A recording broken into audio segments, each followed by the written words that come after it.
Finally, you're here and how to scale your ads. But before we actually go to this scaling method, I just want to say that this is based from my experience. It may or may not work for you, but yesterday pinakita ko sa inyo that my most successful campaigns are manual bid and on a lifetime budget. Okay, those two are key takeaways. Those are my style. There are people siguro na magaling sa automatic, but for me it worked on a manual bid before. And today we're also going to be explaining how manual bidding works and ano yung mga pros and cons niya. We're also going to be talking about which scaling method you can try today, because nagbabago yung algorithm ni Facebook.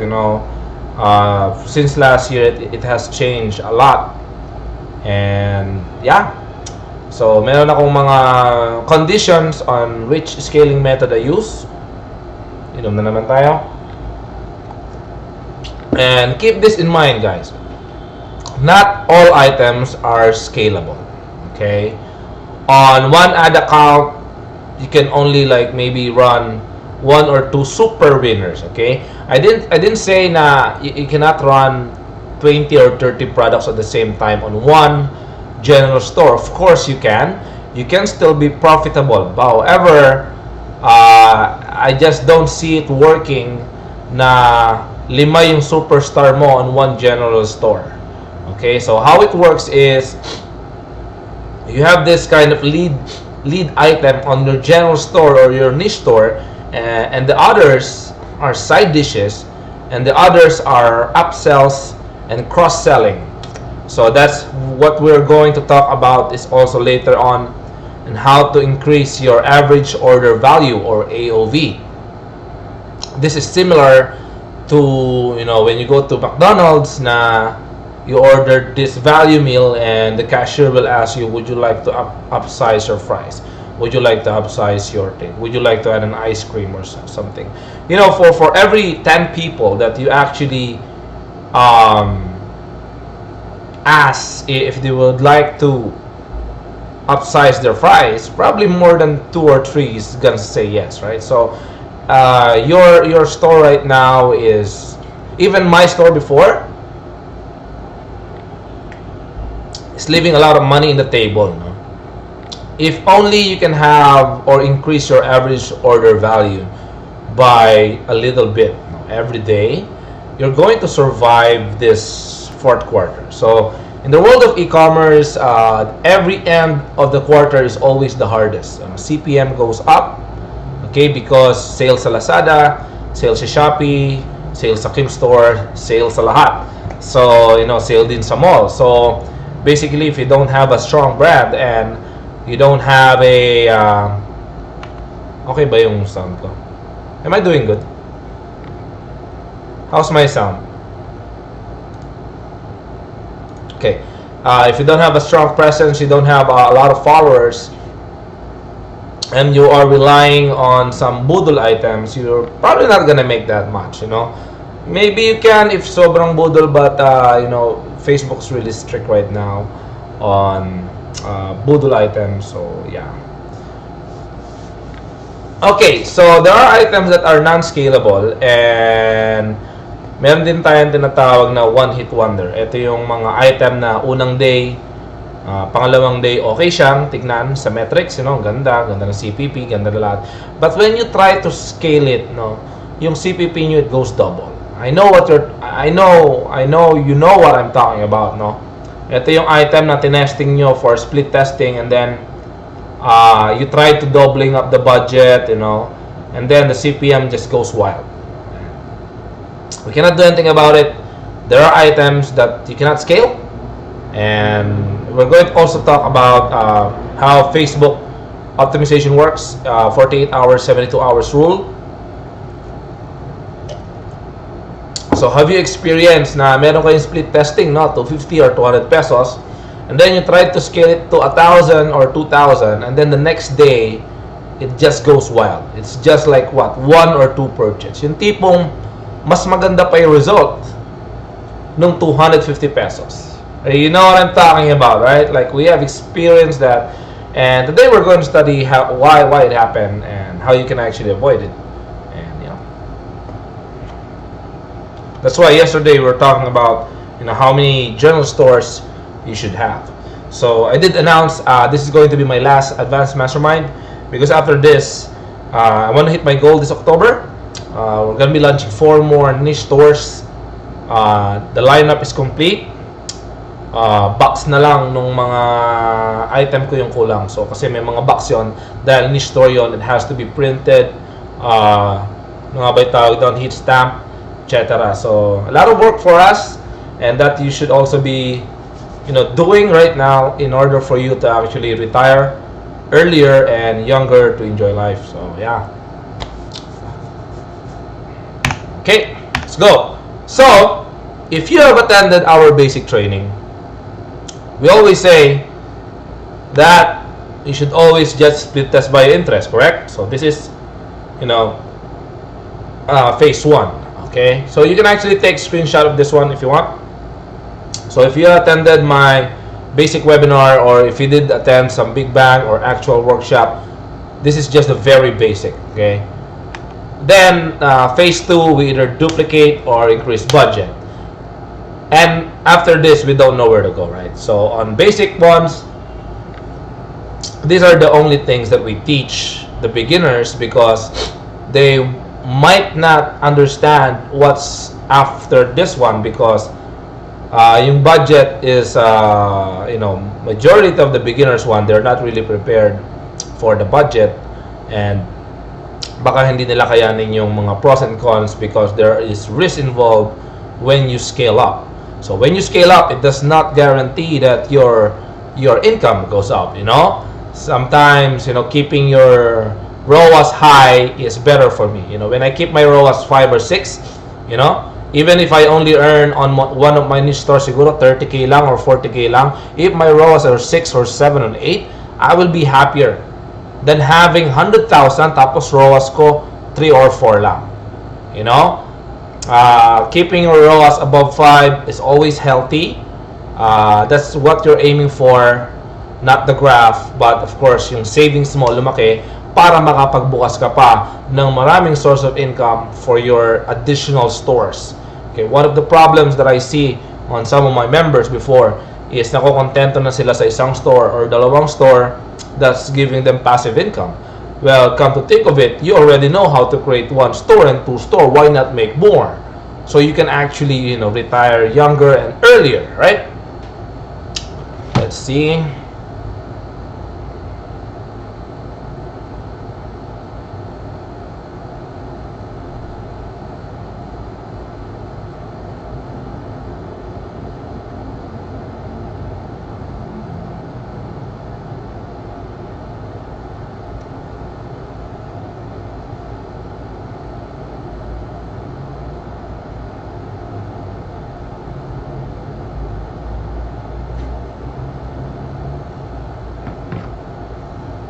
Yeah, so let me see your chat. Trisha, you mean create 2 to 5 new stores with similar products? No. I'm talking about 5 niche store with different niches, different products.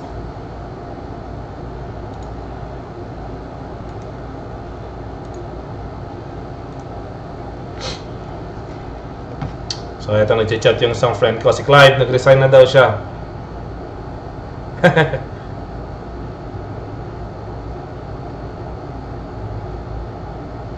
So, that's going to be my long-term plan. What's yours?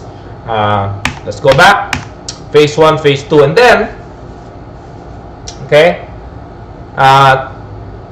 this is the most duplicate winning ad set either 5 times or 10 times, or you can increase it right away. And Phase 3, this is what your ad set should look like. After you have, you bought some data in Facebook. Kasi data is the most important thing in Facebook right now, right? So, sa umpisa, when you split via interest, you probably put like maybe Philippines and 18 to 65 men and women. on an interest, diba? Isang interest, right?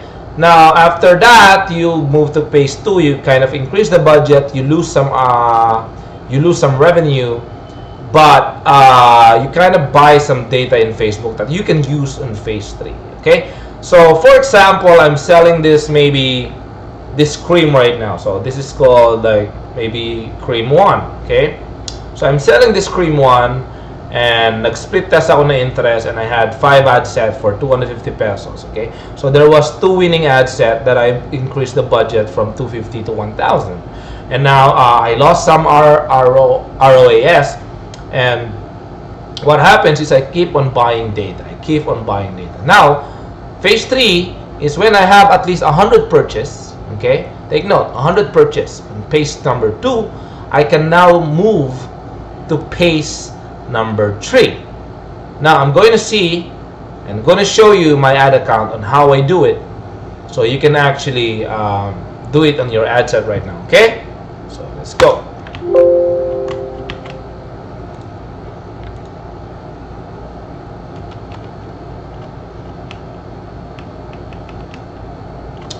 So let's see, let me open up my ad account. Open ko lang yung ad account ko, ha.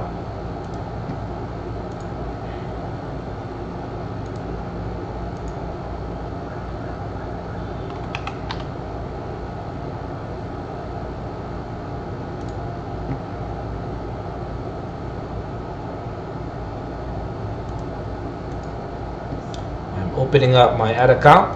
So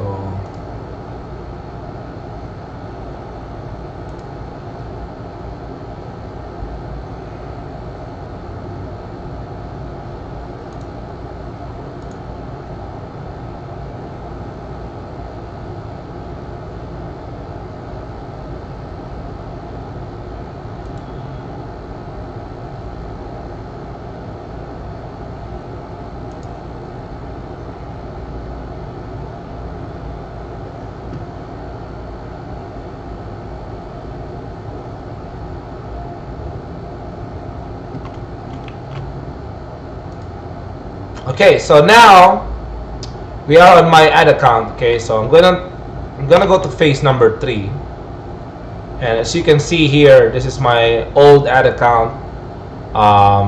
You can see I have 3 layers expanded. I have a manual bid, I have desktop, I have lookalike audience, I have mobile 2%, men, female. So I did really split this up, and now we're going to study how I did this. Assuming you already have 100 purchase, what you're gonna do is you click this breakdown. Okay, kasi kailangan natin to in moving to phase 4, 5, 6, 7, and 8. Okay, so if I had 300 purchase right now here, no, I have 344 purchase on my shampoo.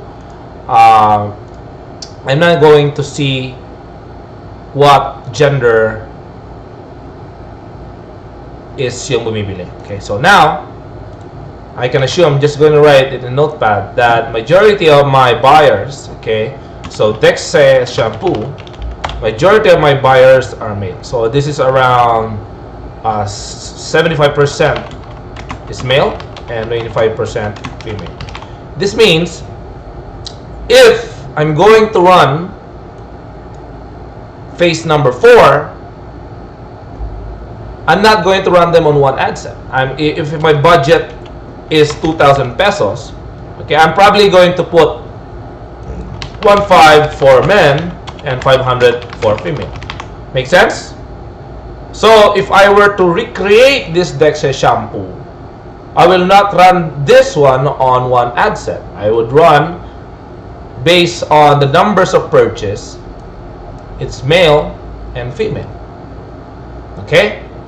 Then ayun sa, and then also I'm going to see the age. Okay, I'm going to see the age on ano yung age na bumibili. Okay, so as you can see here, majority of the sales comes from 25 to 34. Okay, so what I'm going to do right now is I'm going to run. Okay, so let me just split this up. Now we have data to actually play around. Okay, so 25 to 34 is our number 1. Therefore, I'm going to run, okay, this one, 25 to 34, and 35 to 44, and 55 to 64, and maybe run 65 plus. Okay, so we have 4 age group that is selling for men, or maybe this is also for women also. Okay, so let's just say it's for men muna. Okay, hindi ko sinelect yung age and gender. Now, we can really assume now that I should be focusing on 25 to 34 and 35 to 44. So what I'm going to do, so this is page number 3. Okay, this is what you should be doing. Okay, the name of the ad set is men. Okay, men 25 to 44. Ad set name, okay, is men 25 to 44, and the settings is, well, men 25 to 44. And this is where the majority of my budget should go into. Then there's one more thing that we can actually saan na ba yung maximize? We're also going to go into region. Okay, we're still going to see which region is actually the, so we can see here that Metro Manila, Central Luzon. So, but I'm not going to put, okay, so this one I'm going to go for Metro Manila, right? So let me just, okay, now phase number 3, ad set name is men 25 to 44, Metro Manila. Men settings is men 25, majority of my budget. And of course, I'm going to make a custom audience. Okay, make custom audience. Lahat ng namili na, lahat ng buyers, and exclude them, or maybe website visitors. Okay.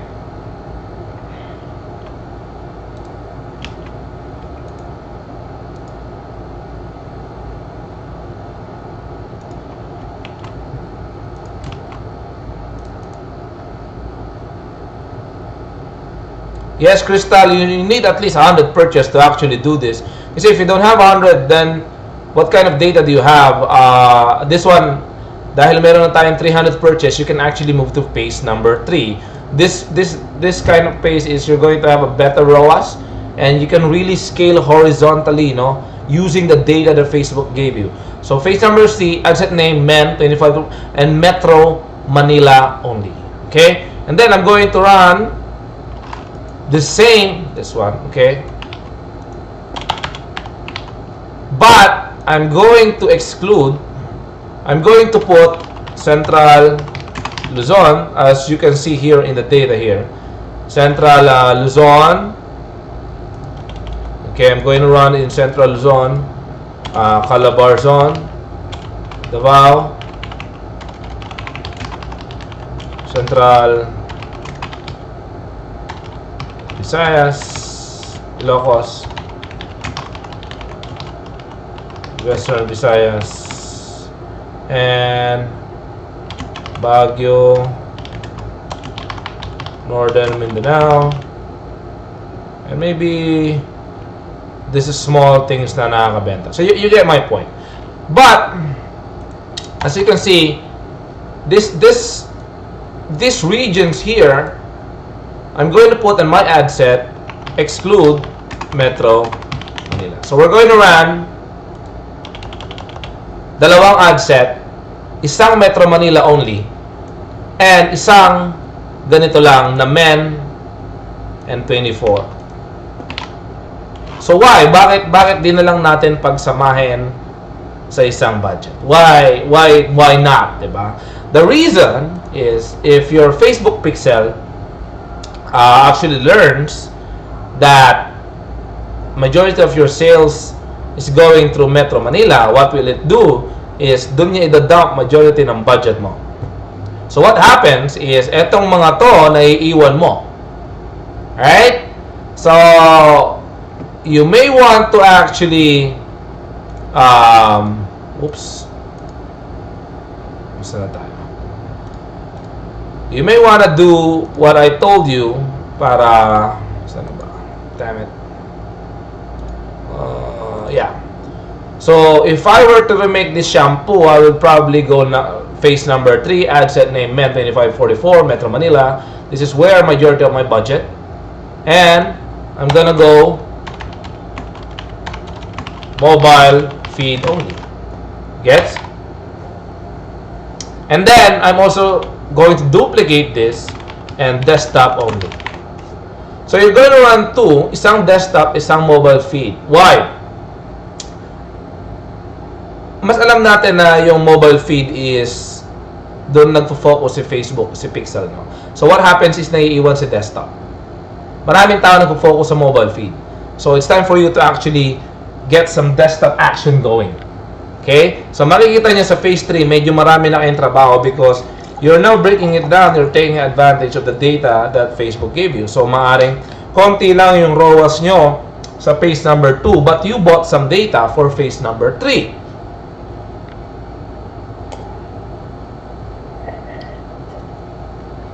Okay? So, this is going to be my ad set 1. Okay? And then, this is going to be my ad set 2, which is desktop only. Okay? And then my ad set number 3 is ito naman, exclude Metro Manila MEN. Okay? And this is going to be mobile. Then I'm going to actually go for ad set 4, which is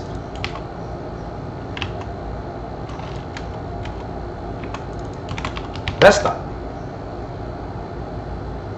And this is this.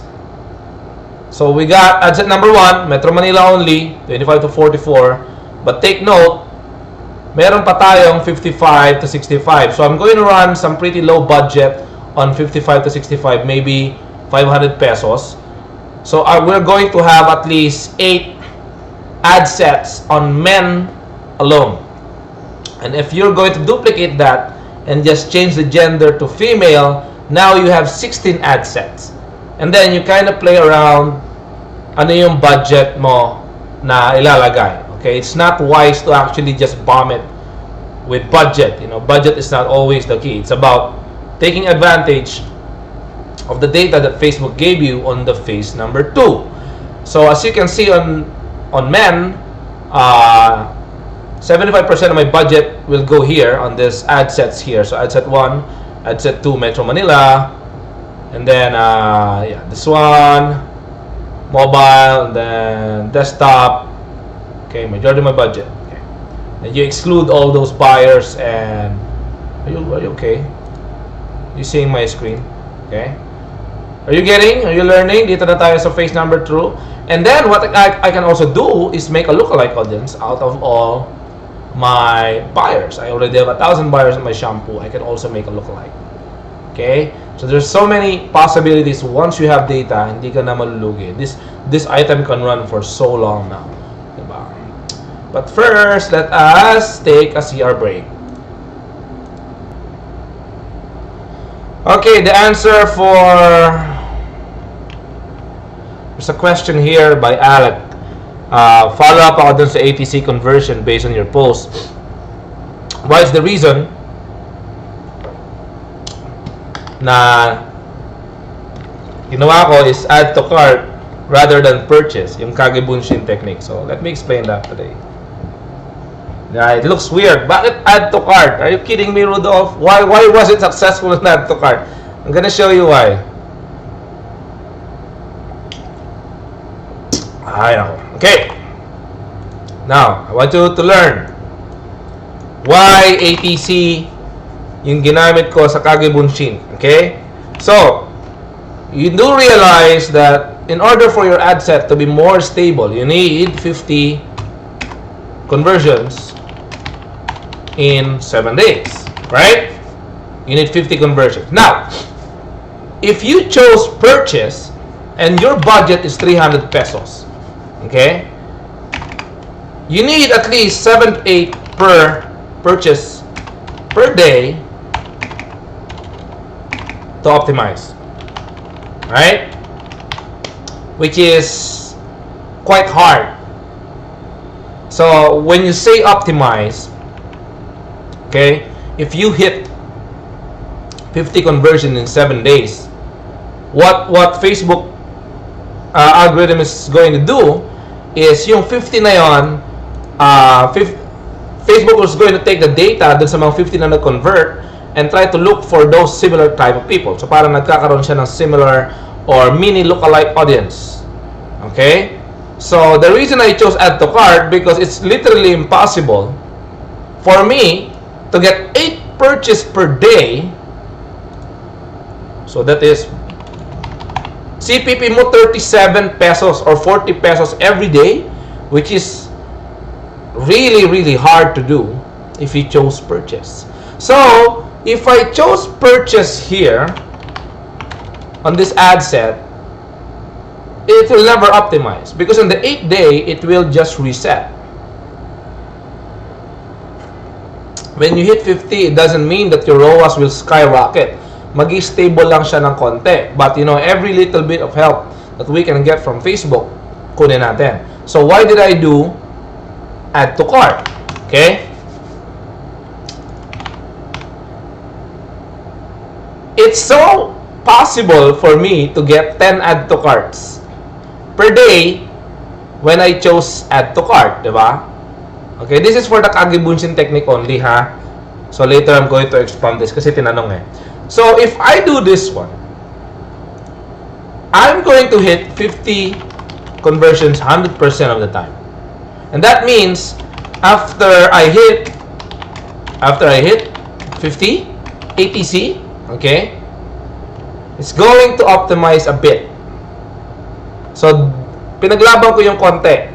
Rather than purchase, okay, na hindi naman nag-optimize, doon na tayo sa add to cart na nag-optimize. Because people who add to cart also have some intentions to buy. And they are cheaper people. Tsaka magre-retarget tayo sa kanila, right? Okay, so there's no way for me to actually hit 50 purchase pag Kagebunshin na 300 pesos lang or 200 pesos. Sobrang mamaw mo nun. But for add to cart, you hit it. Kaya nag-optimize yung ad set ko nun and I hit a winning item. Ay puta, hindi pala nakalagay yung scene. Ito pala yun. Sorry, nagsasalita ako, hindi pala nakalagay. So ito yun. 50 conversions in 7 days. Pag add to cart yung pinili ko, I can definitely get more add to carts. Okay? So ang hinabol ko doon, sino ba yung nagtanong? Si Alec, ang hinabol ko doon is optimization. Jason Piodos, how much yung budget per day sa phase number 3? Maybe here, this is going to be my main. This is going to be my main ad set, diba? So this is going to be my main ad set. I'm going to try for, kung hindi ako magma-manual build, maybe I'll go for 2,000. Okay. For desktop, I will go maybe 500 and see what happens. So, this is how I will budget it. Okay? Since nasa phase number 3 tayo. Ad set number 3, mobile. Mga outside Metro Manila, I'm going to try probably 1,500. Okay? And then this one, desktop, for desktop I don't go above 1,000. I usually just go for 500 max. I go for 500 see what happens. And then I'm also going to go for female. Now for female, I'm not going to go for 2,000. I might go for 500 or 800 or 750 because majority of my buyers are male.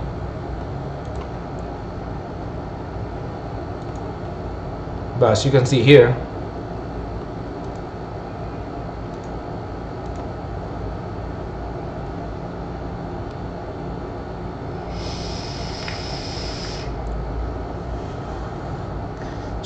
I spent around $5,600. That's around 250,000 pesos.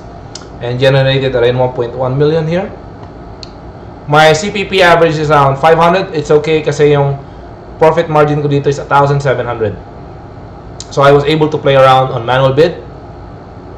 So my top 3 is male, male, male. And then 25 to 34 female. And then male again, then female. So you read the data. I have 300 purchased dito kasi sa ad set na to. So I was able to take advantage.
Kita niyo ba screen ko?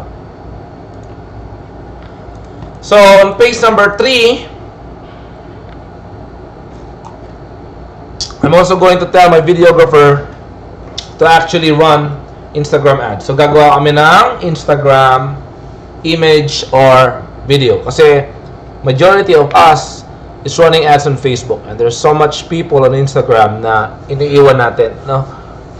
Also, yeah, I would have, if this is a successful item, magkakaroon pa ako ng backup videos in case the ad creative get exhausted.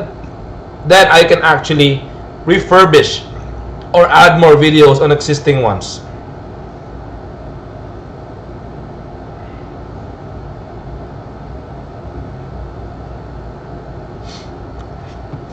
Okay, so phase number 3, the budget, sabi sa akin, went to increase. Well, I'm just, kung shampoo yon, I'm just going to, if I already have 1,000 purchase in that, then it means my purchase every day will keep on going down kasi nabentahan ko na mostly yung mga buyers ko. So I would still experiment for 2,000 or 2,500 and just keep a strong ROAS of 6, 7, or maybe if I'm lucky, maybe I can go for 9 because right now, sobrang precise na ng targeting natin. We're targeting people on their location, on their gender, and if in-apply nyo pa yung lifetime budget, you can also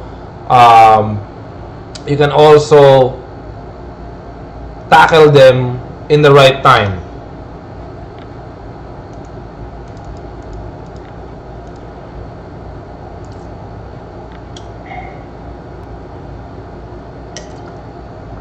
Now, phase 3, if it becomes successful, of course, phase 3 will die down a bit. Okay, there's wala kasing permanent na phase na hayaan mo na lang and it'll just magically be a piggy bank, no?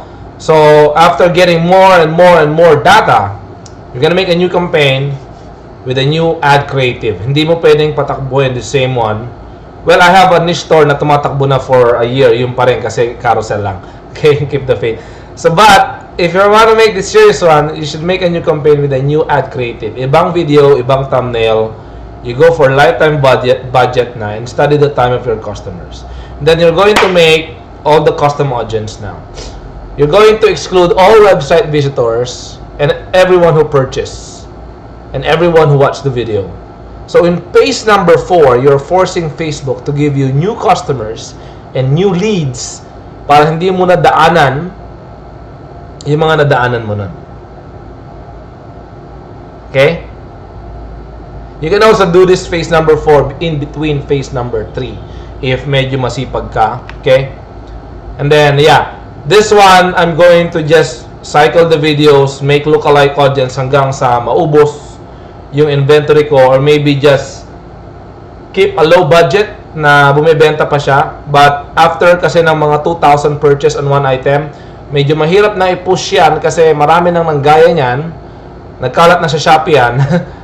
Mababa na doon. So what you're going to do is just CPR method na lang. Just keep a healthy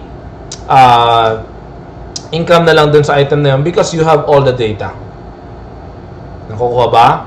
Ibig sabihin, you know, I'm not going to quit on that item yet kahit pababa na yung kita, but I'm just going to scale down my budget until I get a good ROAS. Parang yung isang item ko has been running for 2 years.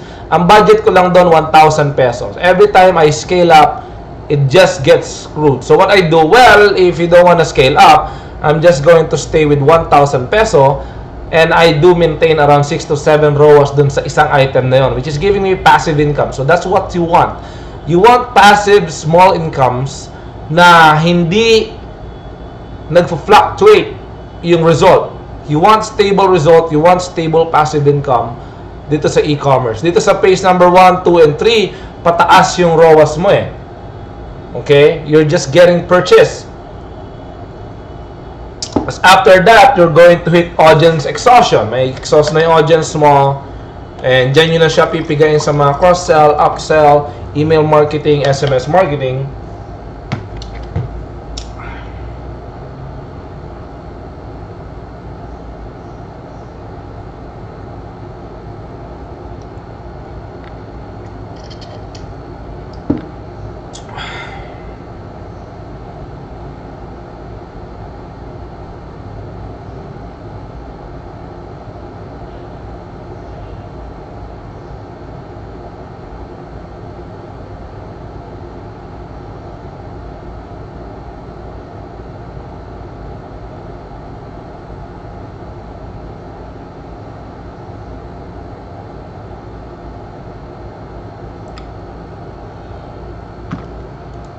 And of course, page number 6, if you have 1,000 purchase, it's time for you to create lookalike audiences.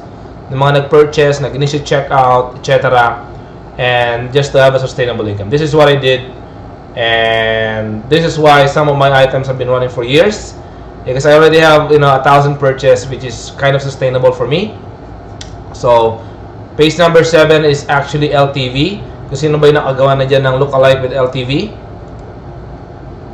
Then, phase number 7, what happened kasi is, you have all this data ng mga buyers. So, you all have, nasa inyo na lahat ng mga email address nila. But the thing is, hindi nyo sila pinapadala ng mga email upsell and email cross-sell. Like for example, well of course, kung budol yung item mo, hindi ka naaabot sa phase number 7. But example, I sold a good bag. No? Kunyari, may bumili ng bag sa akin. Bumili sa akin si Carla. And naging happy siya. I'm going to try to do an email blast or an SMS text that, hey Carla, you're one of our loyal customers on our site, fashion portal. We have a new item and we have this new wallet. If you buy right today, we're gonna give you 10% off. So the thing is, the low-hanging fruits, etong mga customers mo, you're leaving them because napagkakita mo na, baka nabudol mo na. But on a niche store, you always want to take care of them because they're the one that's already gave you money. Might as well just milk them out. And kung budol ka, then iwasan mo na sila. But ang goal natin dito is for you to have long-term and passive income. That's why you take care of your customers. And later we're going to talk about DPAs na pwede ka mag-upsell and cross-sell sa mga buyers mo based sa pixel mo. Okay?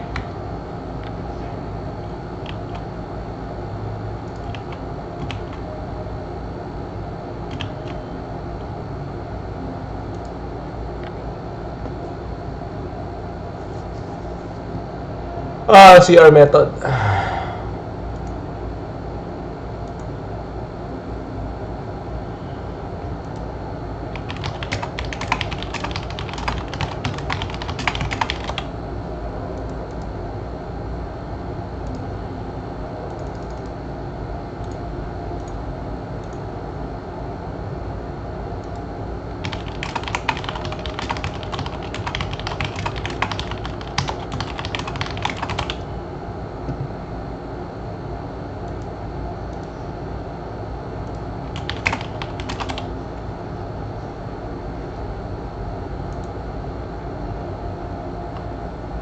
Crystal Mojica, that is on another technique. Hindi ito yung, this is another, yung add to cart, Kagebushin technique. We're going to discuss about that later on.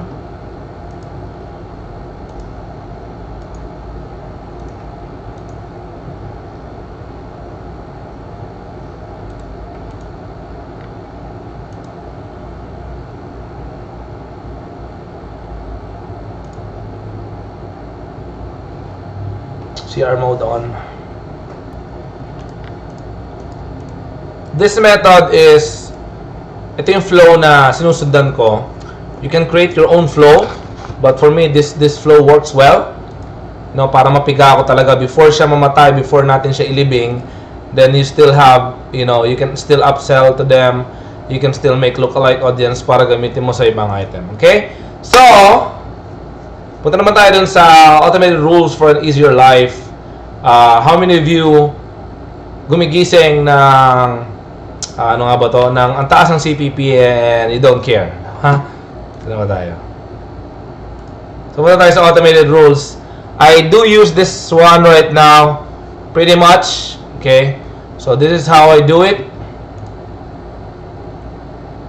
First of all, you should do this to all of your ad sets. So, just example, these are all my ad sets, diba? These are all yung mga, ito yung ginawa natin, right? Okay, so ito yung ginawa natin mga ad set. We have around 16 ad sets. When we went to phase number 3, dun sa shampoo, we just divided them onto regions, into age, on the time, and so on. But now, hindi naman pwedeng nakabantay na lang tayo lagi sa computer natin, and we should be enjoying life. So, I don't know if you're doing this, but this is what the first thing that I do when I create a new campaign and maraming ad set in phase number 3. I select them, sineselect ko yung mga gusto kong applyan ng rules. Okay? And I click here and click new rule. So, this one is really simple. I don't know if you're doing this, but for the sake of the people who don't, this is, let's just read it. Apply to 22 ad sets. We can actually turn off, turn on, adjust budget, or adjust manual bid. Just for the sake ng basic muna tayo, doon naman na tayo sa turn off. Okay?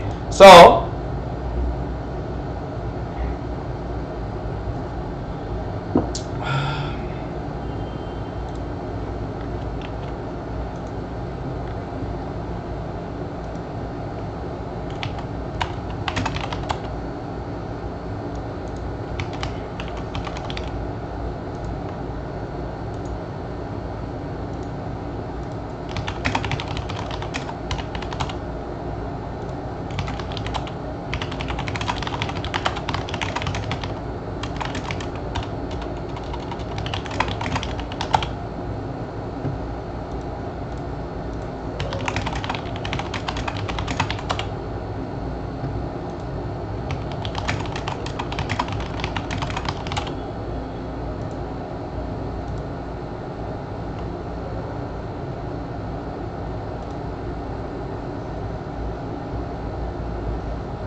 going back to the automated rules, I want Facebook to turn off any ad set out of this 22 ad sets. Kung, example, gumastos na siya ng 500, okay, yeah, spent is greater than, well, this is in dollars, so I'm just going to, spend is greater than 500, mga $10, okay, $10, which is 500 pesos, okay. So if spent is more than $10 and purchase is smaller than, let's say, 2, okay. So that means 1, okay. So ibig sabihin, I'm going to make this rule name $10 per purchase equals 1, purchase 1, kill. Okay? And then, I'm going to apply this all of these ad sets. So, pag tumakbo to kinabukasan at gumastos ng 500 pesos at wala pang benta, ibig sabihin, isa lang yung benta, this will turn off. So, you can also go for, you can be creative on this one.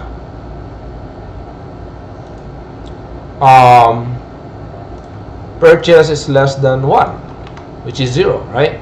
So, if any of these ad sets run at nag-spend na ng $10, which is 500 pesos, roughly, and walang purchase, automatic magkikill. So, I'm just going to create this one, and right now, na-apply ko na yung rule doon sa ad set.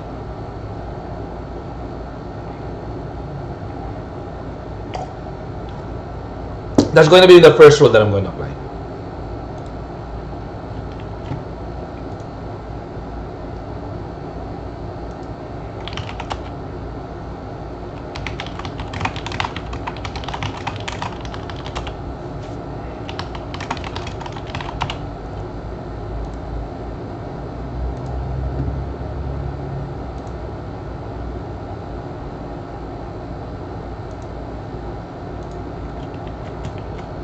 Okay, now, ito yung sample natin. How do I scale?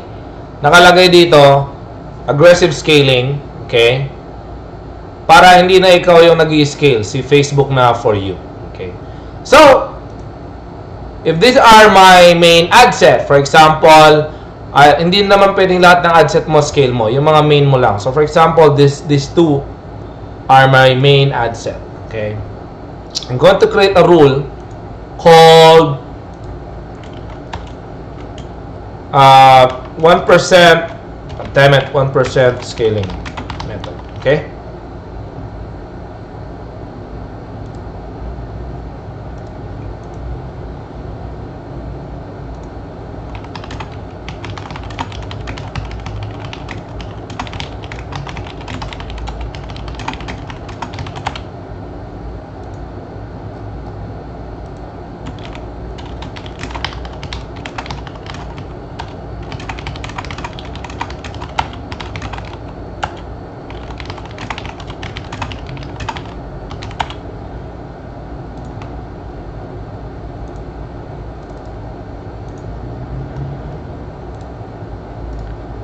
Okay, so now, I want to scale. Okay, if you're a beginner, ang scaling method lang na ginagawa mo is probably adjusting budget and duplicating, right? But we can actually do a better one. This is what I'm doing on one of my niche store, and it's working perfectly. Now, many people will say na, oh, if you touch the ad set, it will reset the optimization. However, if you only increase the budget bit by bit, yung sobrang konti lang ng ginagalaw mo, then hindi siya magre-reset. So, I'm going to name this rule the 1% scaling method. Okay? So, I'm going to apply this one dun sa two main ad set ko, which is I'm going to adjust budget, okay, increase daily budget, okay, by 1%, okay, every hour. Okay, so we're going to break this down. I'm doing this in one of my niche stores, working well. So if my initial budget is, and of course meron siyang cap, so lagyan natin 2,500 is around $50, right? So $50, and supposedly nag-start to sa $10, right? So starting is $10 for 500 peso. So now you're gonna learn how to scale automatically.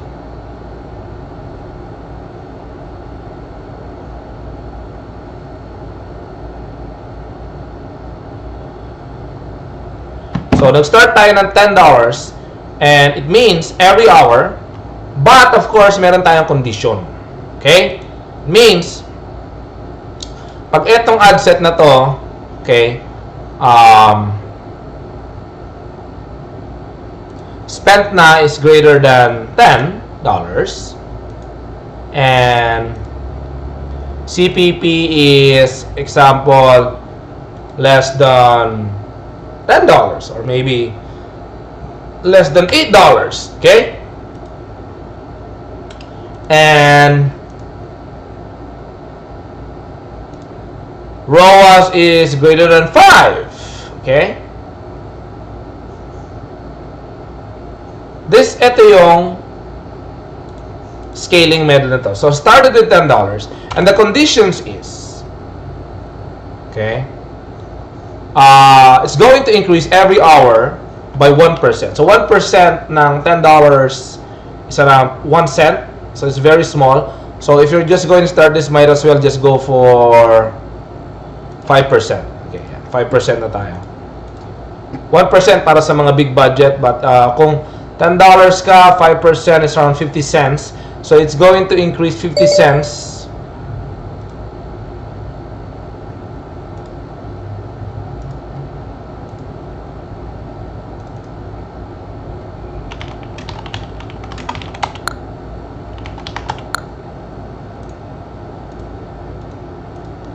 Okay.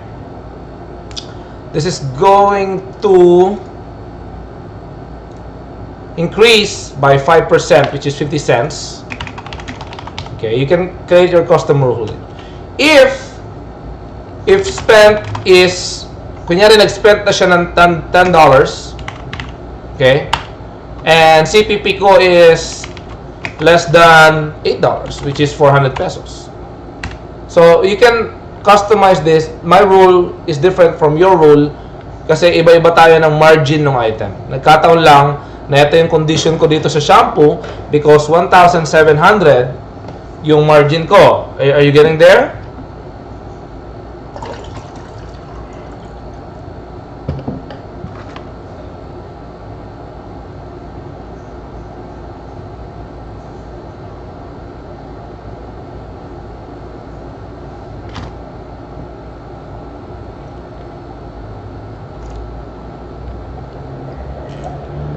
So as long as na ang CPP ko is less than $8 and yung ROAS ko is greater than 5, this will continue to scale up to $50. Let me just name this 5% scaling method. Okay, so this is not the conventional way na ginagawa natin by duplicating it, and this one is a safer method kaysa dun sa ginagawa natin na, for example, from 250 tas ginawa mong 1.5 or ginawa mong 2,000 kinabukasan, nagpapanik ka na kasi yung CPP mo ang taas. So this one is the medyo itty-bitty way to scale without losing so much ROAS.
Okay, so this is a safer method if you want to scale yung mga $10 nyo or yung mga 1,000 peso nyo, but lagyan nyo ng cap. So this is going to increase every hour. Okay, so hanggang ma-reach nya, hanggat yung ROAS nya na So you can actually, iba-iba tayo ng timpla ng rules. Depende to kasi every ad account ko kasi iba. Sa fashion, sa ibang niche, iba kasi iba-iba yung profit margin. So you may want to play around on this one, but this will definitely help your life na hindi na ikaw yung tipong gigising ka tapos yung CPP mo ang sarap pumatay ng tao.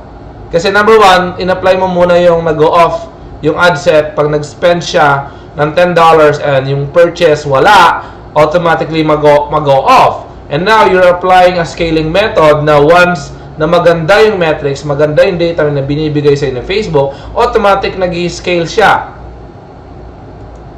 You can also do manual bid here, diba? But that's on mamaya na natin yan. Dito muna tayo sa basic na scaling method.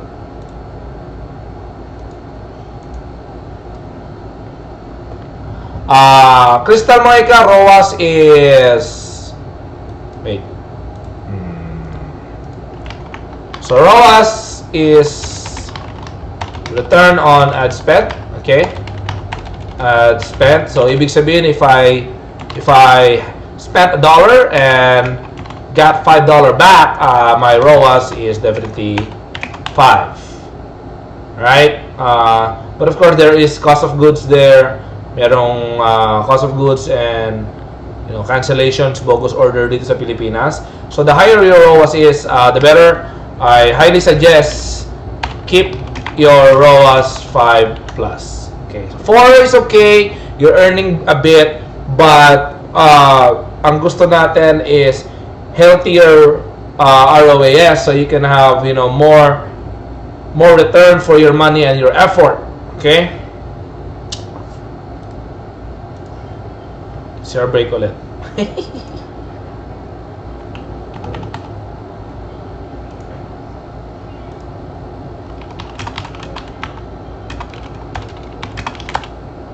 A bit of expired na yung expired na to. Question and answer.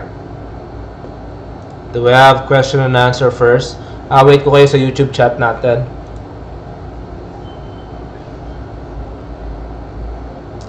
Yeah, usually Crystal Moica phase number 2 is doon lang talaga nag-stop yung beginner, because that's what yun lang hirap kasi pag sa umattend ka ng beginner class tapos lahat tinuro na. Masasabog utak mo. And meron pa tayong mga manual bidding technique mamaya. That's why I'm telling you, get some coffee because we're just starting. And I'm gonna make your brain bleed. Any question and answer here sa chat natin? Q&A, come on.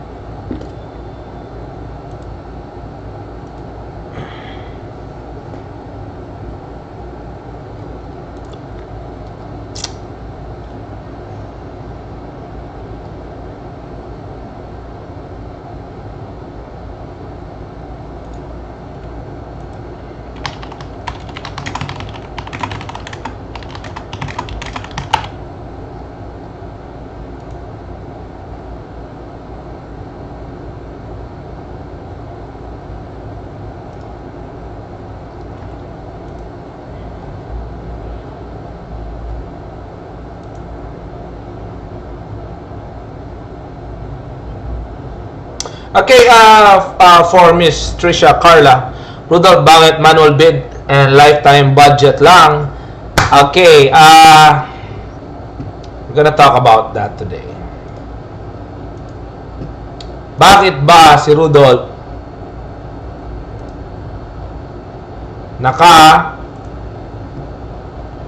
manual bid? Saan na ba yan?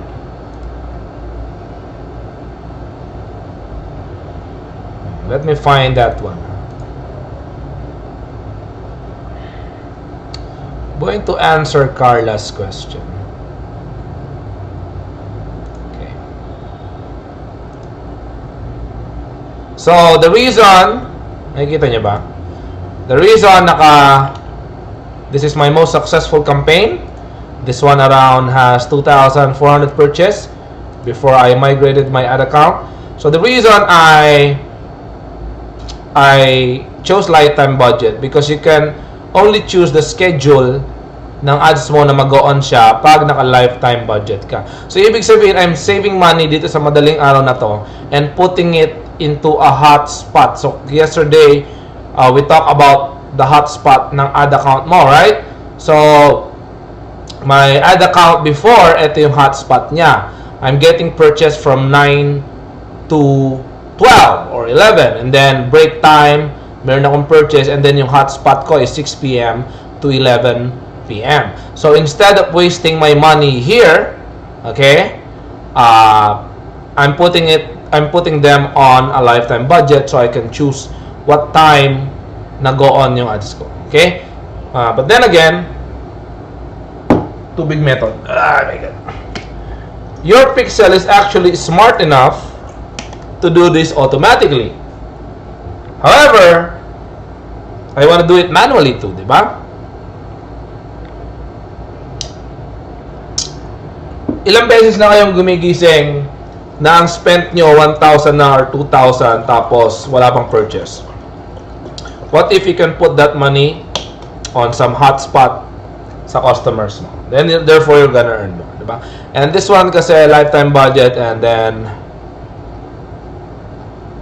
I went for manual bid. And we're gonna talk about that today. Why is my most successful campaign manual bid, and how does it work? How does it work for the beginners who want to scale your ad set? You're probably one of those guys na, damn, paano ko bang scale to? Every time I scale, it just goes wild and walang result. It's you know. Let me see your question answer. Miss Monica, pag meron ka multiple store, can it be channel on the same FB ad account? I suggest do not do it on the same ad account. Move it into different ad account.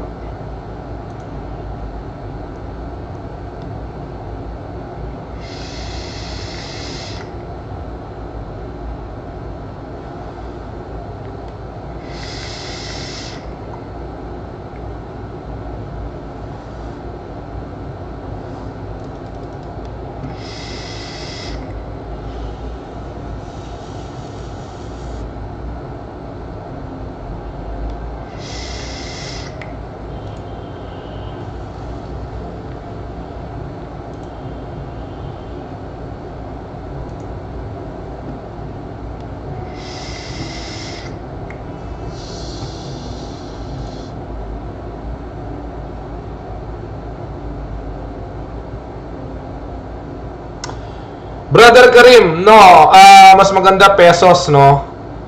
Kaya ako nga iniwan yung US dollar account ko is because ang sakit ng charge sa credit card ko. I'm literally buying dollars every time. That's why ang dami kong iniwan na successful campaign dito because I'm just wasting my money here. Can you just imagine dito, ilang purchase na to? Around 20,000 purchase right here, and I've spent almost what 7 million here, and laki ng perang nawala sa akin kasi dollars yung binabayad ko, so fuck. So I have to migrate into a peso account. So do not use dollar. Not good, man. Jason, pwede bang hindi naka-manual bid kapag naka-lifetime budget? Of course, yes.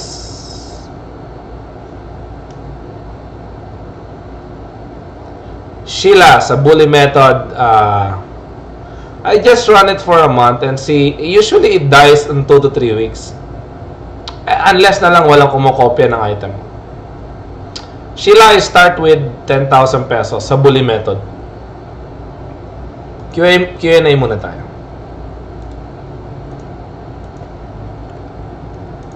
Alright, let's go.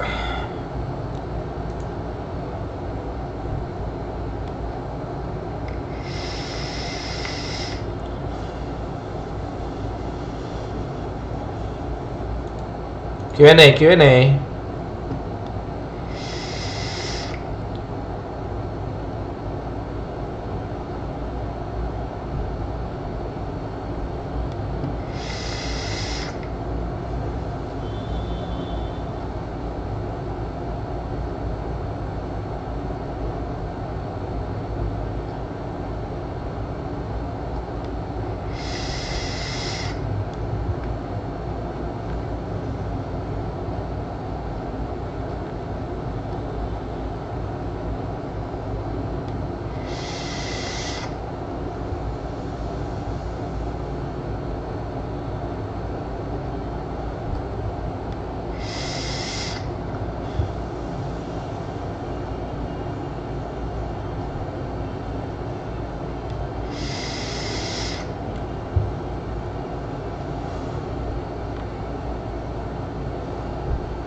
Q&A tayo.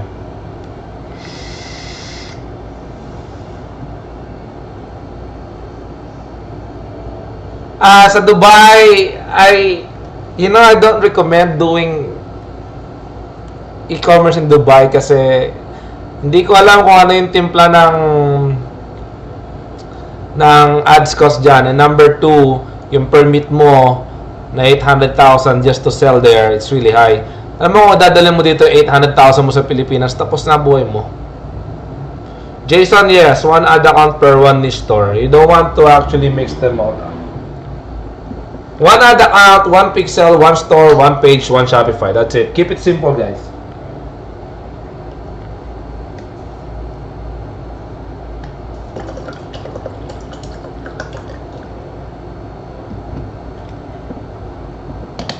Q&A.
Okay, nice question from Carla. We're gonna talk about that right now. I'm gonna answer that. When to launch a new store?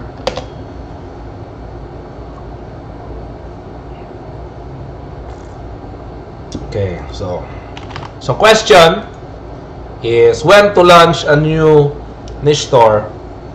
So if your goal is around 5 niche stores, right? You cannot launch them 5 at the same time. So what I'm going to do is I'm going to make one. For example, I'm going to make this one for maybe t-shirt niche. Example lang, t-shirt niche.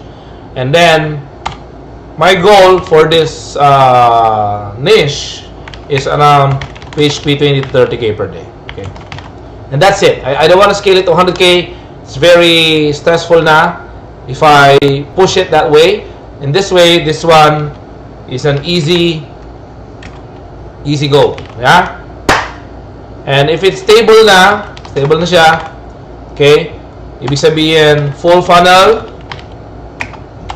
nasa phase 7 na ako, I have my email marketing, my ManyChat marketing done, all holidays plotted, okay, and ROAS is 5 plus on an average of 7 days. Then it's time to open another store. Kasi when this happens, I'm going to hire maybe 1 or 2 guy na tuturuan ko mag-handle nitong t-shirt store ko. So, one t-shirt store. Example lang. I need to hire 1 or maybe 2 people na mag-handle nitong store na to. And then I open up another store. You don't open 5 at the same time. It's crazy. Okay? And then if you do this, okay? You do this in a span of 3 to 5 months, knowing that kunyari hindi naman constraint yung budget, no?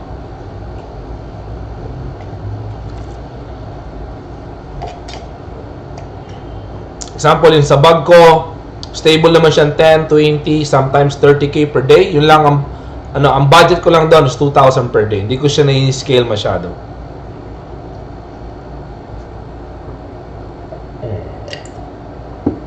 Now just imagine if you have 5 niche stores, na 30k, you can have 150k per day gross, and kahit 40k net na lang, you can have 1 million net per month.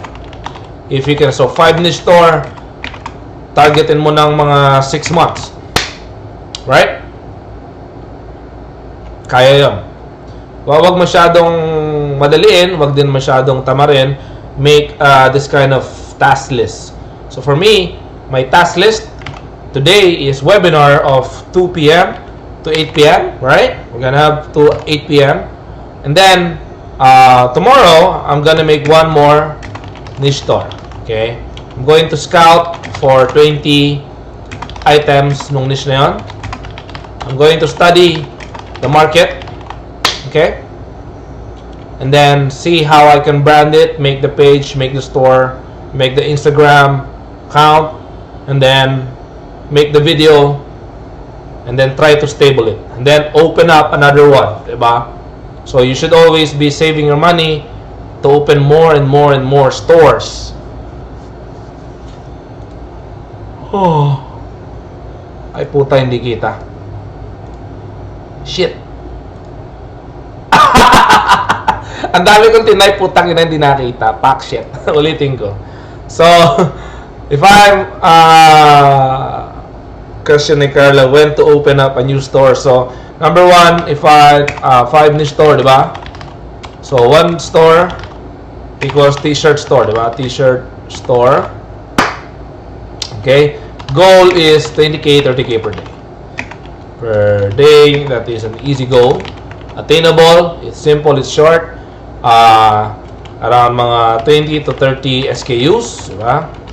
SKUs, and I already have a ROAS here is 5 plus, an average of 7 days, and then my email marketing is set up, ManyChat, SMS, full retargeting campaign na we are going to talk about later on.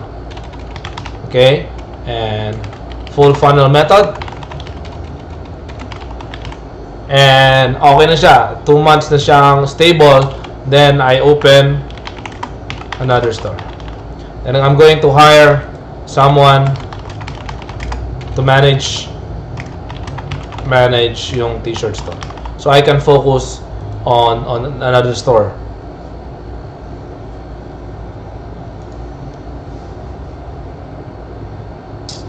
T-shirt store, maliit ang t-shirt store kasi you can buy 300 pesos, t-shirts. So I'm not going to recommend the t-shirt niche.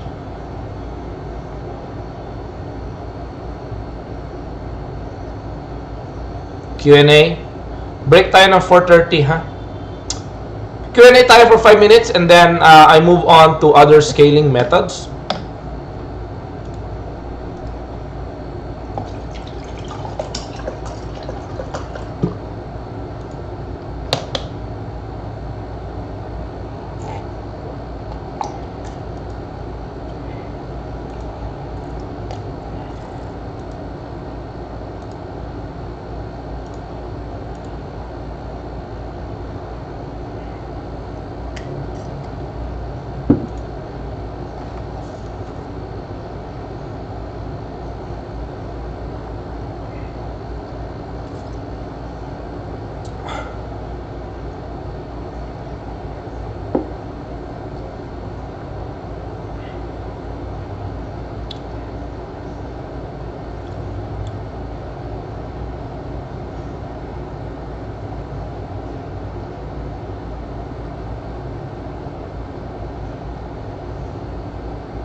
Do you recommend selling mahal na items like 3K to 5K, high-ticket items?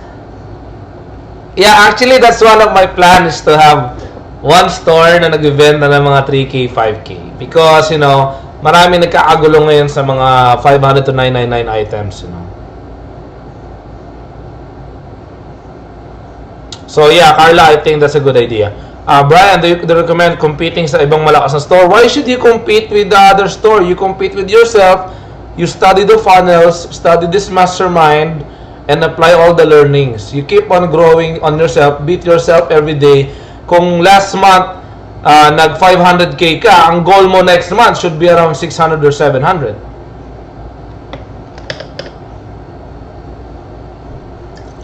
Yeah, why not? For accessories and watches, as long as you apply the learnings, you can earn income. But you know, competing with others, for example, you want to compete with Kim Store, that's crazy, diba?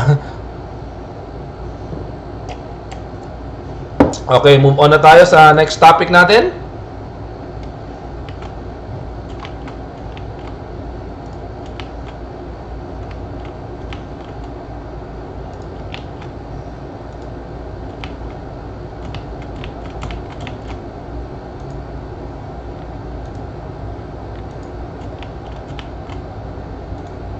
Switch ba?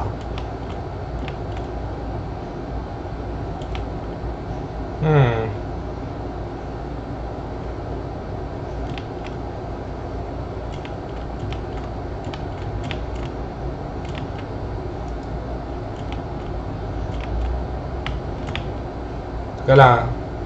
Naano ko lang yung hotkey ko.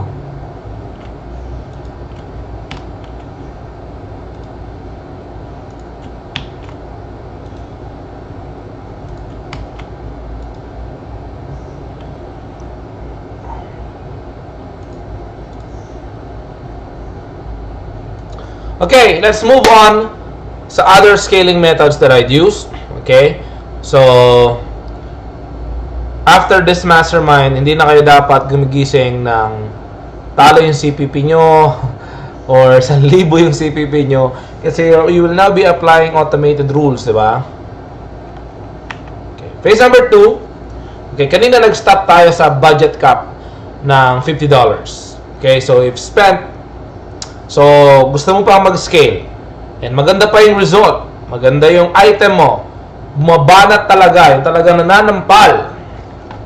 What can we do? Pupunta na tayo sa manual bid.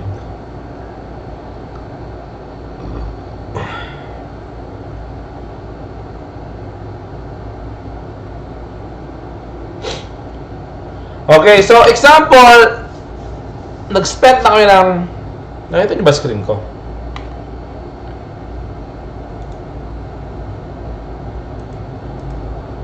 Nag-spend na kayo ng 2,500 pesos and yung ROAS nyo mataas pa rin. 5 higher, better of course.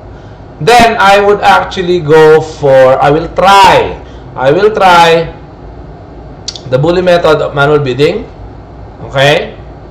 However, take note, when you do this method, dapat ang profit margin nyo is 1,500. So, for Carla, if you are selling around items na 3,000 or 5,000 pesos, which you have this kind of huge margin, then I would definitely recommend this manual bidding, this going higher, assuming na tapos ka na sa phase 1, tapos ka na sa phase 2, nakapag-automated rules ka na, and the results are still great. I'm gonna go for manual bidding. Now, going to explain manual bidding, how it works.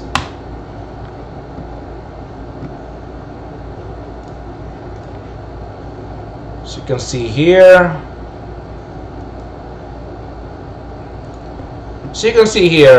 This is on a lifetime budget. And yeah, I'm just going to zoom in. So you can see. Can you see? Okay. Now, on your ad account, baka iba yung itsura. But this is manual bidding right here, lowest, and set a bid cap of $130 per purchase. That is around 6,500 yung sinabi kong CPP. Now, if you do this, diba? Ano ba yung ibig sabihin nito? Okay? So, paintindi ko muna sa inyo why I did $130 per purchase. Will Facebook give me $130 per purchase? Definitely not. Kasi itong ad set na to, ang CPP niya lang is $2.82 for 2,441 purchase. I was able to, stabilize this one. Hindi ko pa nga bin-breakdown to kasi mot-mot pa ako nun eh. So, this one, isa na manual bid. And I'm just going to show you how it works. Ano yung risk involved? Okay? So, bully method. So, for example, dito sa niche na to, for example, this is a pet niche. Okay? Something that I'm selling for dogs or cats or whatsoever. Okay? Successful na ad set. I wanna go beyond. Gusto kong to earn more and, to bully everyone. Understand muna natin na every Facebook account na nagla-login sa Pilipinas, you're bidding against other advertisers dun sa wall nila. Okay, so when you win the bid, if you have a good relevant score, you have a good content, then ikaw yung unang ads na ipapakita. Now, a bully method here is, okay? So for example, advertiser number 1. Okay, so we're gonna go for advertiser number 1. This is advertiser number 2, 3, 4, 5, and so on. Okay, so there are hundreds of advertisers now sa Pilipinas bidding sa wall ng mga tao. So for example, all of these advertisers are also into pet niche. Okay, just like you. Okay, advertiser 1 bid 10 cents. So 10 cents. This guy bids 15 cents. And this guy go for 20. Hanggang nandun na tayo sa advertiser 256. And his bid is around $1 or maybe $2.75. And then, 256 lang yung advertiser na nag-bid dun sa wall ng tao na yon. So, can you just imagine how many people are logging in? And basically, your ad account is like a bidding machine. It keeps on bidding. Now, what happens is, I told Facebook that, hey, my budget is actually really high. And I want, ang bid ko is $130. Okay? And ang budget ko, for example, is 300. Okay? So, 15,000 peso. And sabi ko kay Facebook, hey, ang bid ko 130. So, what this will do is automatically, I win this one. I win this bid. And I'm only going to pay $2 and maybe 80 cents. So, my ads will be shown to the person. Now, pros and cons. You win every bid because your bid is so fucking high. However, yung budget mo kinakain din. So, ang budget mo dito is more than 10,000 pesos. So, you're winning everyone's wall. However, hindi naman guaranteed na bibili sila. Napanalunan mo lang yung wall nila. Nakukuha ba? So, in every room, you win the bid, and slightly higher, you win higher than that. So, can you just imagine kung merong 1,000 advertisers here, and yung final bid is around $15. So, automatically, you win that one by $16. And ipapakita yung ads mo dun sa tao na yon for $16. And wala pang kasiguraduhan na bibili siya. So, the bully method is a high risk, high reward method that I use. If nakalagay dito, if yung profit margin ko is 1,500. So, kahit mag $10 or $20 yung CPP ko or 1,000 peso, meron pa rin akong profit na 500 pesos.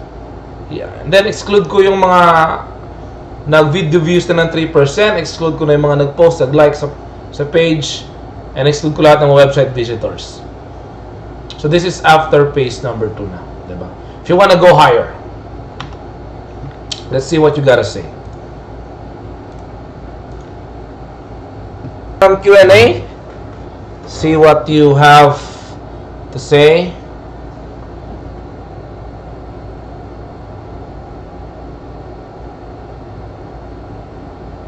Yeah, of course, Brian, makakurot ka ng benta. Why not? If you have, kung maganda yung site mo, maganda yung item mo, why not, diba? Jason, bakit sa US malaki pa rin profit margin sa t-shirt, lalo na pag pod? Sa pod, hindi malaki ang profit margin ng t-shirt. Malaki profit margin yung mga hoodies, mga shoes, mga pendant and accessories. Shirts, not so much. Sheila, you can try kung 1,200 na profit margin mo. But, of course, sinasabi ko nga sa inyo, it's a very high risk, high reward method, no? Kasi lagi kang panalo sa bid, so you keep on paying Facebook. You keep on winning everyone's Facebook wall, but there's no guarantee that the guy will purchase, diba? Christina, what's the max amount sa bidding if we start at 10K? Walang max. you go 300, walang max. See, I can go 300 here. Doesn't matter. Okay, so balik ko na lang to.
What niches to avoid? Okay, what niches to avoid? That's a good question from Carla. This is based on my, ano lang to based on my, you know.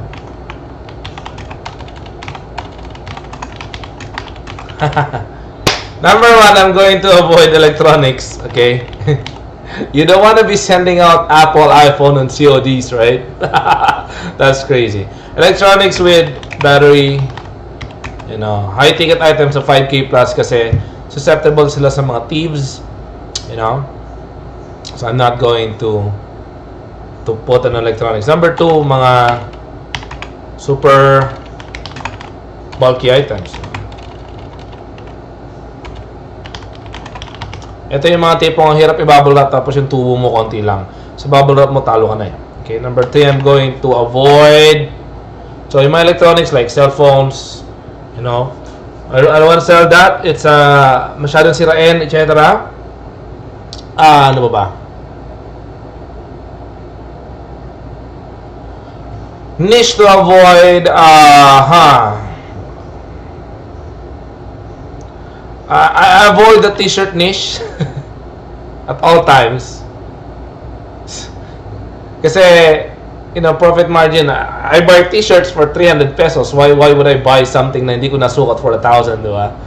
So, for me, the reason kung bakit wala pa nagbebenta ng t-shirt dito sa Pilipinas, as you can see, meron tayong pod dito sa Pilipinas, but, you know, selling t-shirts online, tas profit margin mo is what?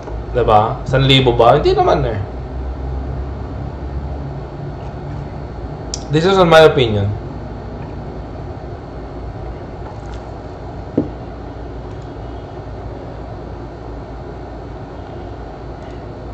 By the way, you should be plotting and planning for your coupons and events. And like example, this one, Halloween, October 31. Okay, so we got 1 month of preparation. Ano ba ang mga binibentang items sa Halloween? So you have to do your product research. Ano ba yung mga tingin yung pwedeng ibenta ng Halloween, and then you just make a quick buck on this one. Thanksgiving is November 23, yeah, Black Friday, Cyber Monday, Green Monday. So there are a lot of days in a year. Ito lang yung mga coming soon. Okay? And of course, November 11 is Lazada's big day, and December 12 yata sa Lazada, I don't know, forgot. So pag may mga big day sa mga Lazada, expect na yung sales natin, it will just go down because most of the traffic binibili na lang mga Lazada. So yeah, should be planning on this one. And after this mastermind in 2019, kailangan pinagpaplanuhan mo na. January is what, di ba? January maraming nagpapapayat. Alright? Gym puno, mabenta ang mga fitness stuff, mga pampapayat, etc. Diba? February, this is where Valentine's happens. Okay? So, ano yung mabili ng Valentine's? Kung pwede lang tayo magbenta ng Titan Gel, I would. So, Valentine's. So, Feb 14, mga gifts. Okay? Surprises. Okay? Unique ideas. And couple items. Yeah? March, what do we have in March? Diba? This, you should plot this on your notepad, on your planning board. Of course, I'm not gonna show you my planning board. Diba? Magkakaparehas tayo, diba? I'm just giving you an overview on how I do it. Pakita ko sa inyo sa akin, parehas tayo.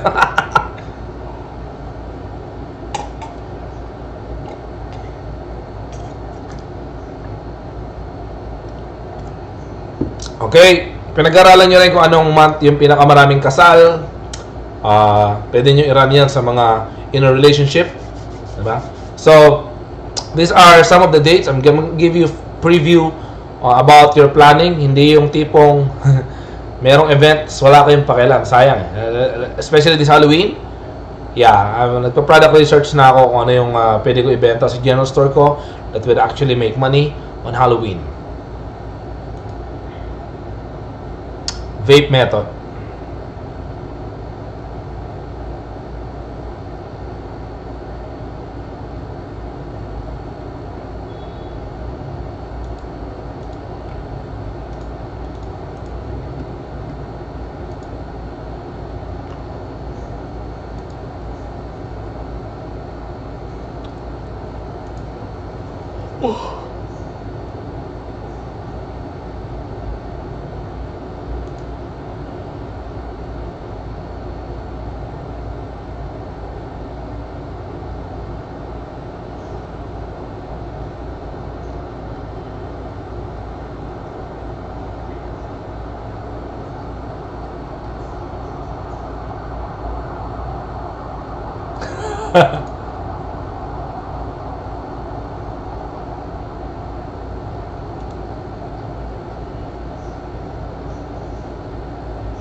By the way, the recorded naman to, no? But it will take around 2 days to 3 days before it renders, and ipapa-edit ko pa to sa videographer ko, and then we're going to secure the link so it doesn't get spread around.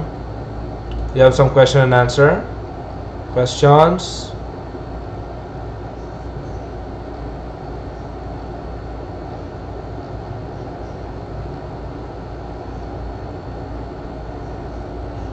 Move on tayo, move on.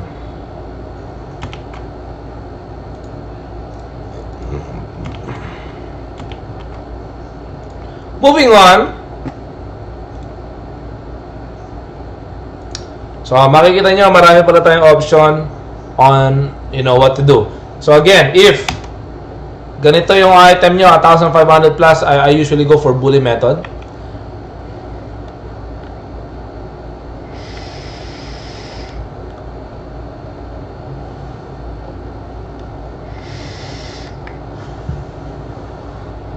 This one naman is called the average bid. Okay? So, kung dito, nambubuli tayo, diba? This one, we're setting a cap of 130. You can actually go for target cost. Okay, itong target, lakihan ko ha. Target cost is average bid. Okay, supposedly, I have a data. I have a data na for 1,000 purchase, ang CPP ko is around maybe $3. And now, I can tell Facebook that, hey, Facebook, my target cost is $3. However, this will not spend. So, you should put around $5 first. Okay? So, what this will do, itong target cost, this is an average one. So, Facebook will try to run this campaign on a manual bid, but you're telling Facebook na, Facebook, I'm only willing na sana i-force mo na after the day, ang CPP ko is $5. Pros and cons. Pros and cons. You can put a high budget on an average bid ad set. Okay? And it will not spend all of it kung hindi niya mahanap yung $5 per purchase na hinahanap mo. So, I would suggest kung $3 yung average mo, go for 6 para mag-spend siya. And then slowly decrease. After one day, you decrease by 5.75. And see if it's still spending. If it's still spending, you go again for 5.5. This, you can use your automated rules to decrease the budget. Okay? This one, masyadong maraming work. Usually, I just go for bully method and just bully it. Okay? But again, I'm just giving you option what you can try. Yung average bid technique, it's a very conservative scaling method. Even if you put 10,000 pesos, it's not going to spend. If it cannot find the right person and the right cost of purchase, it's not going to spend. Yun yung kabaliktaran ng max bid na bully method. It's just going to spend all of your money and just bulldozer everyone out of the competition. You want all their wall and sana may bumuli. If nobody buys it, then you're pretty much dead. So, yun yung average bid. We're gonna go for option 3. This is called the surfing method. This is usually working if meron kang tiga-adjust ng budget or meron kang VA. Saan na ba tayo? Ay, puta, mali. So, punta na tayo sa surfing method.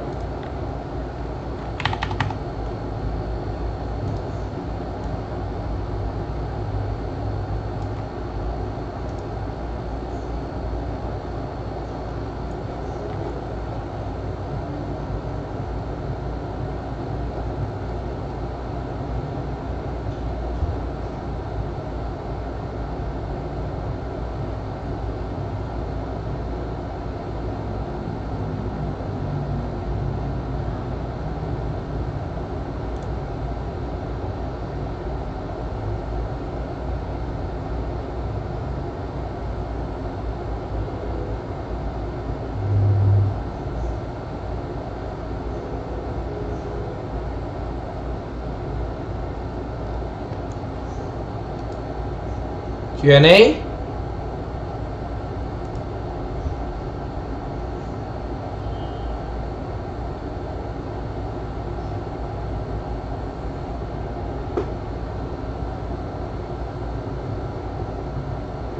Crystal, Trisha, we're going to funnel later on sa night. I'm going to show you how I drive traffic to my store. It's kind of a funnel from, website visits, PPE, etc. Moika, yung profit margin ng 1.5, malinis na yun. What I mean is, if I bought something from 200 pesos, I'm selling it for 1,700. Therefore, I have a big room of 1,500 to play around. Jason Piodos, sa niche store, how to create your new campaign. on a niche store, dapat meron kang lead item. Okay? Meron kang super winning dyan. Parang si Jollibee, di ba? Hindi naman lahat yan winning item. Chicken Joy, yung talagang driving traffic to Jollibee stores, right?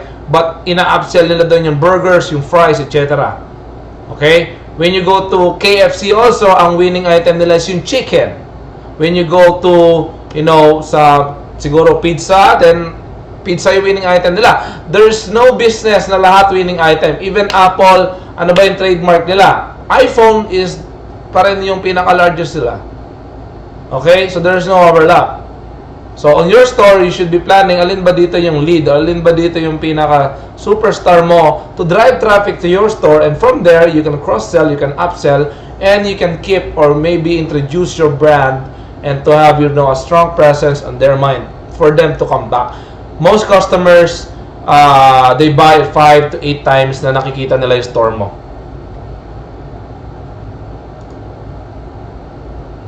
CR method, my God, ilang beses ba ako CR? Pang ilang beses na. Ang lamig dito! Excited na ako bukas. Dami kong store na bubuksan. Pambayad sa Ferrari. My God. Gusto nyo sipagin kayo, kumuha kayo ng property. Kuha kayong mamahaling kondo. Kuha kayong mamahaling kotse. Sigurado bukas, hahataw kayo. CR method.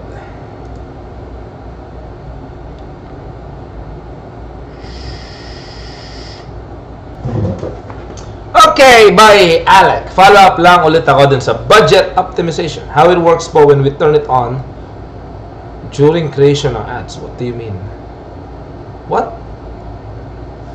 I don't get it, Alec. I don't get it. Okay, balik tayo sa some scaling methods that you can try. This is called the surfing method. Okay, this one requires for you to have a VA to do this. Diba? Usually, you're going to launch a campaign or ads at 12 o'clock. So, I did this on one of my item. Sa isang magnetic item na winning ko ngayon sa isang general store ko na nakatago. It works well naman. But yung ROAS ko, parang 4.4 lang. Hindi siya mag-5. Pero still, okay lang naman. So, again, if you launch a campaign or ads at 12 a.m. and okay yung resulta niya. At 8 a.m. or 9 a.m. ROAS niya is greater than 5. I-double nyo na yung budget nyo immediately. So, for example, 250 yun, gawin nyo na agad 500. Right? Kung 500 yun, gawin nyo na agad 1,000. Huwag na kayo mag-wait. If your item is a winner, it is a winner and there's nothing that can change that.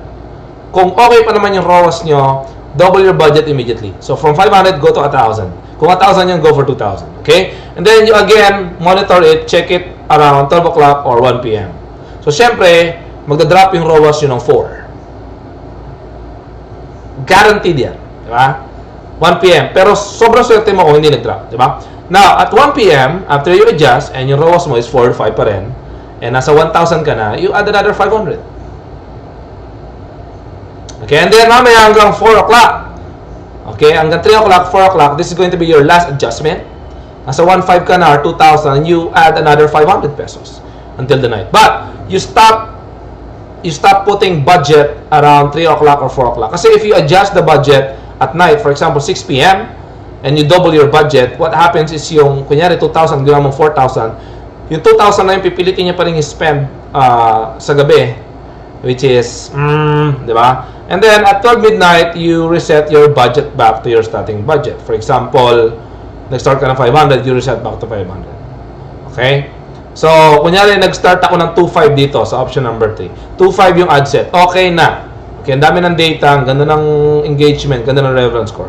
I check it at 9 a.m. and ROAS ko 5. That means I already made 5 times 2. Around 12,500 na. Okay, I have 5 sales or 6 sales. I'm going to go for 5,000 pesos na at 9 a.m.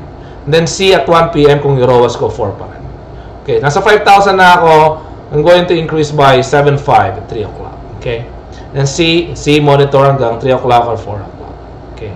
And then, usually, I'm not going to double it by 14,000.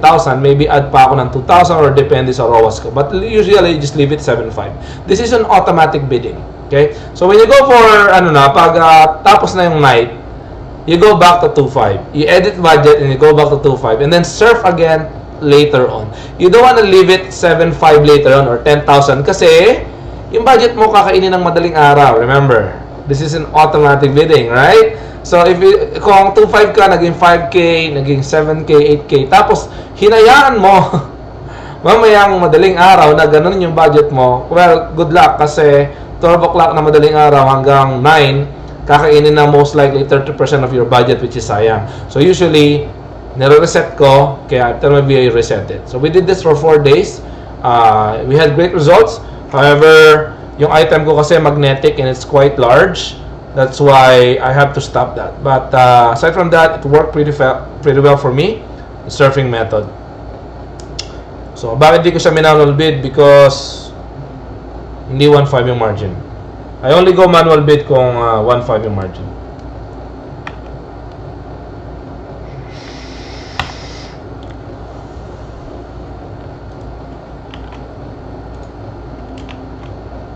Question?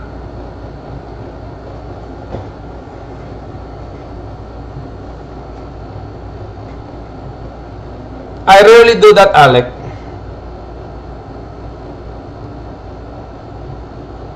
Hindi ba siya, option 3, hindi ba siya mag-reset ng algorithm? Well, you are resetting it, diba?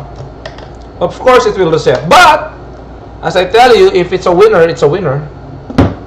Fuck the algorithm.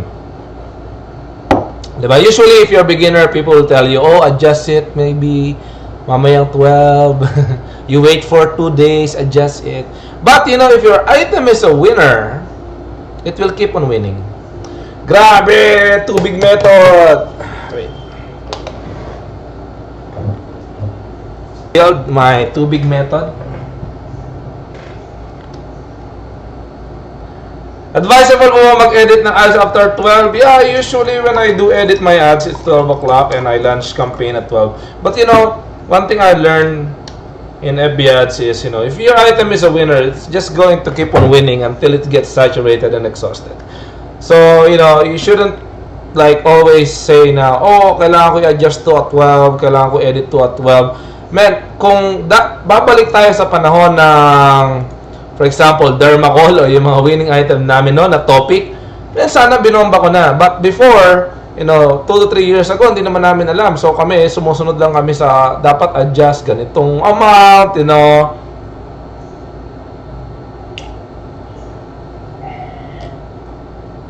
Kaya, ayun.